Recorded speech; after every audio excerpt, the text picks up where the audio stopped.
are so many things about clay. It is tactile. Opening a new bag of clay is like smelling fresh earth after the rain. It's cold. It can be creamy like butter. It can be grainy. There are so many qualities about clay that suck me into that vortex. About 20 years ago, I went to the art center downtown Prince Albert to register my son for a kids pottery class. I went downstairs into the pottery room and I was just captivated. I looked around, I said to myself, you need to do this. Went upstairs, there happened to be a class starting that night and there was one spot left, so I got started in my career of pottery. At that time, I didn't know where it was going to take me, but I instantly fell in love, and here I am today.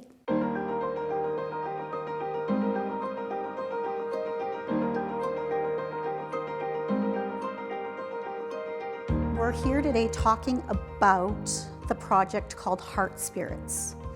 And it is a project that I facilitated with citizens of Prince Albert, all demographics of citizens. It is in honor of, in remembrance of, and to raise awareness of the missing and murdered Indigenous women and girls here in Canada. So at the time that the federal inquiry to the missing and murdered Indigenous women and girls was starting and was in the process of discovering the truths, I felt really frustrated. I'd watch the news every morning and I felt that the commission was getting bogged down in, I guess, the politics within the group. And I felt really frustrated because I thought, okay, let's do something here. And I just walked upstairs one day, turned off the TV, and I thought, self, if you can ever do something to raise awareness about this issue, you have to do it. So that planted the seed in my head.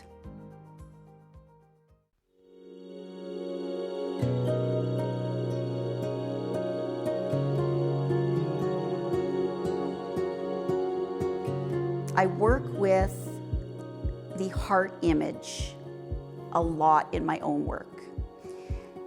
I did a lot of research as to the heart as a cultural icon and how it became so entrenched in our psyche. So I decided to use that heart shape to represent each one of the missing and murdered Indigenous women and girls. The end goal was 1,200 clay hearts. 1,200 is and was significant in a couple of ways. 1,200 is a number that came up in a 2014 RCMP report that said there were officially 1,200 cases of missing and murdered Indigenous women and girls. Since I had a very, very good working relationship with Carleton Comprehensive High School, which is the largest high school in Saskatchewan, I went to the principal, Jeff Court. I told him what I wanted to do. He immediately gave me a classroom to work out of, gave me access to the teachers, the students, and use of their kiln. So that was the start. Word spread. I had businesses phoning me asking if they could bring their staffs as a team building exercise. I hosted in the evening. I had individuals calling. We had some elementary students coming from other schools being bussed in. It was absolutely amazing. So through that process, through the workshop process, we collectively, citizens of Prince Albert, made 1,200 clay hearts.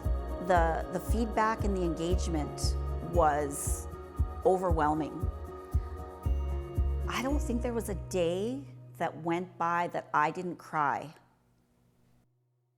So I am holding here, basically it's a styrofoam mold that each participant in the workshop used to create their hearts. I built 60 of these forms. These forms were used to build upon to create each heart so that the participant used the clay and made their heart. It worked really, really well. The hearts are all different, of course, because they're made by many different hands, but they have that connection in that they started, all of them started with the same shape. And it was a very, very successful approach to creating 1,200 hearts. You can make absolutely anything with clay. You have to have a plan. You have to figure out how you're going to get to that end goal. And there is lots of trial and lots of error. So you got to be willing to take that chance and take a risk and be willing to fail. But in that failure is all that learning. And that learning doesn't just inform that project, that learning informs my entire practice.